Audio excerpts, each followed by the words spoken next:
নমস্কার, শুভ সন্ধ্যা। বড়দের প্রণাম, ছোটদের ভালোবাসা দিচ্ছি। দিয়ে শুরু করলাম আজকের আমার বিয়ে বাড়ির একটা ছোট্ট ব্লগ। বাইদি ভাই, আমি বনানি, আমার চ্যানেলের নাম বনানিস ইনসাইড আউট। সেই চ্যানেলের আজকের একটা বিয়ে বাড়ির ছোট্ট একটা ব্লগ আপনাদের সবাইকে স্বাগত জানাই। তো রেডি হয়ে গেছি, দেখতেই পাচ্ছেন কেমন রেডি হয়েছি। ভালো লাগছে কিনা একটু বলবেন অবশ্যই।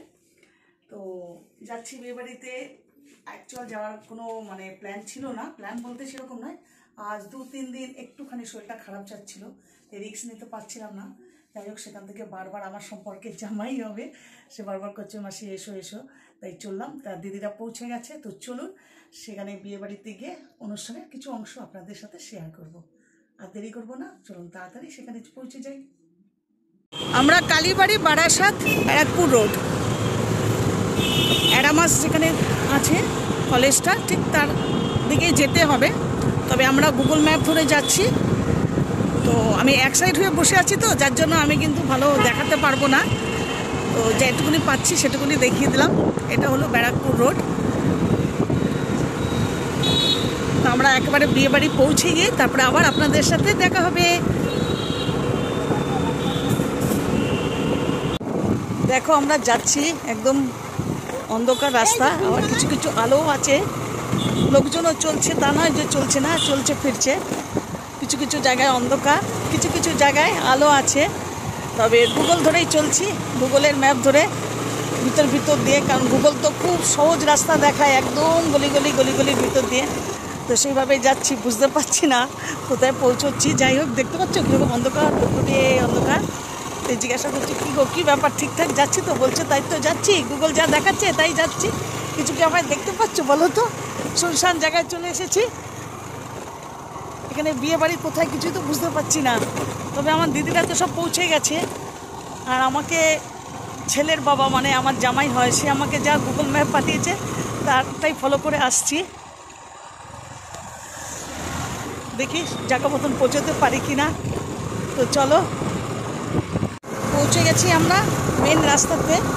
গুগল ভীষণ শর্টকাটে এনেছে, আর এত অন্ধকার, এমন রাস্তা, এই যে মনে হচ্ছে এটাই বিয়ে বাড়ি, হ্যাঁ অনুষ্ঠান বাড়ি। এই যে এখানে পৌঁছে গেলাম আমরা ঠিক জায়গা মতন। বিয়ে বাড়ি তো পৌঁছে গেছি, পৌঁছে দেখছি যে আমার চটিটার কি দশা। এর আগেই আমি ঘুরে গিয়ে দোকানে গিয়ে চটিটাকে আবার আটা টাটা লাগিয়ে এসেছি। এটা না আমার সাথে কোইন্সিডেন্টই ঘটছে যতদূর মনে হয়। যেখানেই যাচ্ছি, যে কোনো জুতো পরেই ওটাই যেন গাম খুলে যাচ্ছে, কারণ বেশি কেনার ফলে অনেক সময় রেখে দিই, তো যার জন্য এই ঘটনাটা ঘটে মনে হয়। যাই হোক, এবারে ঢুকে পড়লাম ভিতরে ঢুকতেই আমার মেজ জামাইবাবুর সাথে দেখা হয়ে গেল।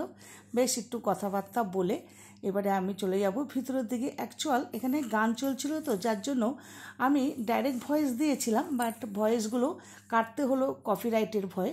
তো গান চলছিল, বেশ সুন্দর লাগছিল, ফাংশনের মতন হচ্ছিল। তো এবারে ঢুকতে না ঢুকতেই তো বুঝতেই পাচ্ছেন সবার সাথে পরিচিত দেখা হচ্ছে। অ্যাকচুয়াল আমি ছোট যখন ছিলাম, ক্লাস 6-এ পড়তাম, তখন আমার মেজদির এই সম্বন্ধটা হয়েছিল বিয়ের। তো তখন থেকেই আমাকে সবাই চেনে একদম ছোট থেকে। আর তখন আমি একদম খ্যাংরা কাটি রোগা ছিলাম।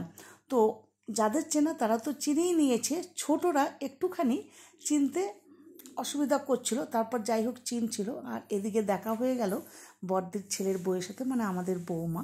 তা দিদি বলল চল আগে গিয়ে বউকে গিফটটা দিয়ে আসি, আর বউকে একটু দেখে নে, তারপরে যা গল্প করার বা যা খাওয়ার তারপরে করবো। বললাম ঠিক আছে চল দিদি, বলে ওরা তো ওইদিকে খাওয়াতে ব্যস্ত, ঘোরাতে ব্যস্ত, গান দেখতে ব্যস্ত। তো আমি আমার বড়দির সাথে এখানে চলে আসলাম। এই যে এটা দেখা হয়েছে, এটা হলো যে আমার জামাইবাবু দেখা হলো, তার বদ্দি। আর তার বদ্দির মেয়ে হচ্ছে ওই যে স্টেজে দেখাচ্ছে দেখছেন ফুলের মালা মাথায়, ও হলো সোনাই। আর ওরই ছেলের বিয়ে হচ্ছে, সেই বিয়েতেই এসেছি আমরা। আর এই মেয়েটার কথাই কিন্তু আমি আমার ইউটিউবের সমস্ত বাংলাদেশের বন্ধুদের বলেছিলাম যে বাংলাদেশে ঢাকায় থাকা মেয়ের সাথে বিয়ে হচ্ছে, আর এই মেয়ের বিয়েতেই এসেছি। তো বদ্দি ভীষণ খুশি আমি এসেছি, কারণ বরযাত্রী তো আমায় নিমন্ত্রণ করেছিল, একদম আমাদের বাড়ির পিছনে গ্রাউন্ডটার মধ্যে হয়েছিল। বা সেদিনকে আমি অসুস্থতার জন্য সেই বরযাত্রীতে অ্যাটেন্ড হতে পারিনি। তো বিয়েতে আসাতে ওরা খুশি হলো, বললো এসেছিস, খুব ভালো লাগলো। এবার বদ্দির মেয়ের সাথে একটু কথা হলো, একটু স্ট্যাটাসে ছিল, চিকেন ছিল, চিকেন টিক্কা ছিল, অনেক কিছুই ছিল। তবে যেহেতু পেটের অবস্থাটা ঠিকঠাক ছিল না বলে একটু ভেবে চিন্তেই মানে খাওয়াটা খাচ্ছিলাম। আর আমি না একদম ঝালটা খেতে পারি না, যার জন্যই ঝালটা একটু অ্যাভয়েড করছিলাম, কারণ ঝাল খেলেই আমার পেটের একটা প্রবলেম হয়। যাই হোক, এবারে ওখান থেকে এসে একটু দুটো চিংড়ির পকোড়া নিয়েছিলাম। আমি কি ভেবেছিলাম হয়তো বা ওটা লোটে মাছের পকোড়া হতে পারে। খেয়ে দেখলাম চিংড়ি মাছ, এখন বেশ ভালো লাগছিলো। বলে অতি লোভে তাঁতি নষ্ট যেটা বলে, মানে আমার তো স্কিনের প্রবলেম, চিংড়ি মাছ একদমই বারণ, তবুও লোভে খেয়ে নিলাম। যাই হোক, সমস্ত কিছু খাওয়া দাওয়া করে ভীষণ এনজয় করছিলাম, সবার সাথে দেখা হচ্ছিল, দারুণ গল্প জমে গেছিলো, দারুণ লাগছিলো। তারপরে এবার বাড়ি ফিরবো, দিদিরাও ফিরবে, তো বললো চল তাড়াতাড়ি আমরা একটু খেয়ে নেবো। কিন্তু বললাম ঠিক আছে দাঁড়া, আর একটু গল্প করে নিই, আর একটু বেশ সবার সাথে দেখা করে নিই, তারপর আমরা খাওয়া দাওয়াটা করবো। ঠিক আছে, তো দিদি ওখানে বসলো, আমরা এবার এখানে একটু মকটেলের এখানে চলে আসলাম। অনেক রকমের জিনিস থাকলে কি হয় না, কনফিউজ হয়ে যায় কোনটা ছেড়ে কোনটা খাওয়া যায়। যাই হোক, আমি তো লেমন সোডা নিয়ে নিলাম যাতে খাওয়ার কোনো প্রবলেম না হয়।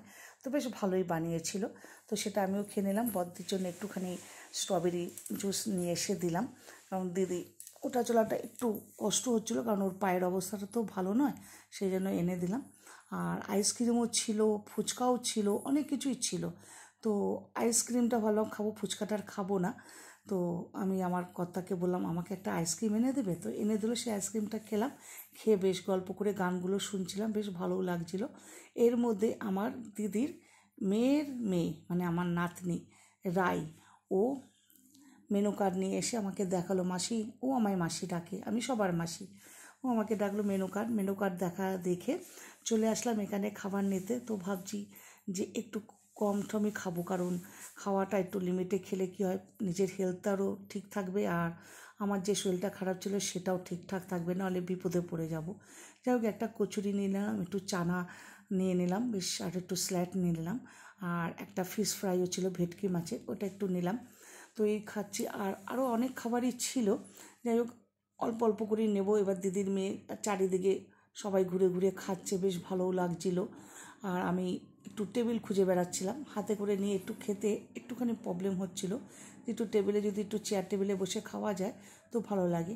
তো আমার কথা তো মানে আমার ভিডিও তোলাতে ব্যস্ত, সে বেচারি তো প্লেট নিতে পারিনি। তো আমি বললাম আমার থেকে একটু ফিশ ফ্রাই খাও, তো খাবে না কিছুতেই, ওকে একটু খাইয়ে দিলাম।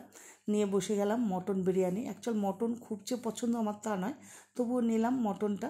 তো রাইকে একটুখানি দিয়ে দিলাম। মোটামুটি খাবার দাবার ঠিকঠাকই ছিল, আর মিষ্টি খেয়ে নিলাম। খেয়ে এদিকে আসতে দেখা হয়ে গেছে আরেকজনের সাথে, সে তো কিছুতেই ছাড়বে না, মাসি তুমি আমায় চিনতে পারছো না। সত্যি কথা বলতে আমি না সত্যিই চিনতে পারছিলাম না। তারপরে মনে পড়ে গেল, ও দারুণ আনন্দ হলো। সত্যি কথা বলতে ছোটোবেলার পর যখন বড় হয়ে যায়, আমাদের বয়স হয়ে যায়, তারপর সবার সাথে যখন দেখা হয় না, দুর্দান্ত লাগে। লাস্ট পর্যন্ত আমার বর নিয়ে এসে দিল আমায় একটা পান, বাস পানটা মুখে দিয়ে তারপরে আমরা নেব বিদায়।